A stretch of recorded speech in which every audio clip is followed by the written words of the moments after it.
Let's start with Indian diplomatic mission. The Indian delegation maintained a formal demeanor in meetings with think tanks and academia, while adopting a more impassioned approach when addressing the Indian diaspora. Their core message centered on terrorism as a global challenge,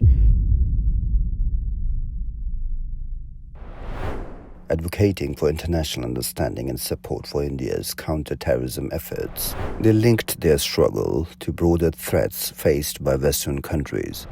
Though there was evident frustration over the lack of explicit condemnation of Pakistan following the Pahalgam incident, some observers noted the irony in New Delhi's reluctance to frame Russia's invasion of Ukraine as a shared threat, yet seeking solidarity on issues related to Pakistan. A key oversight in the Indian delegation's argument was highlighted. Of the 5 suspects named in the Pahalgam attack, 2 were Indian citizens.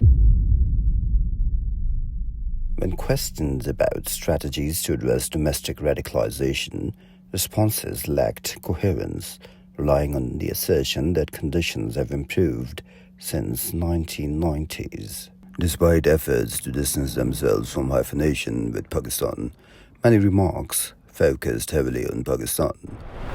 The delegation clarified issues with Pakistani military rather than its people, though questions regarding the Indus Water Treaty challenged this notion. Engagement strategies seemed limited, with many briefings held within the High Commission and targeting politicians of Indian heritage. Pakistani delegation review. In contrast, the Pakistani delegation exuded confidence and openness, engaging eagerly with major think tanks.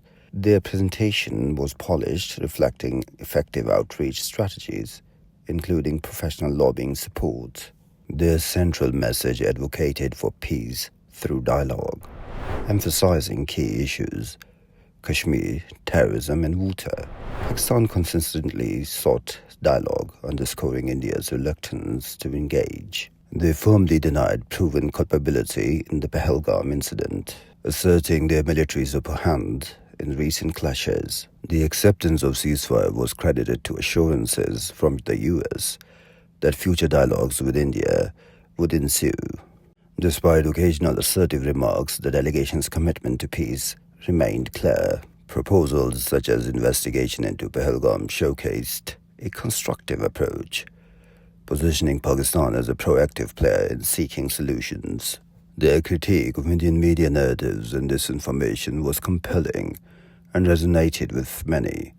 While some points revisited long-standing issues, Pakistan's delegation's candidness about regional security vulnerabilities added depth to their argument, highlighting the inherent challenges of sharing a border with a significantly larger neighbor. The Pakistani delegation's discussion of the Indus Water Treaty stood out, effectively illustrating the potential repercussions of strained water agreements.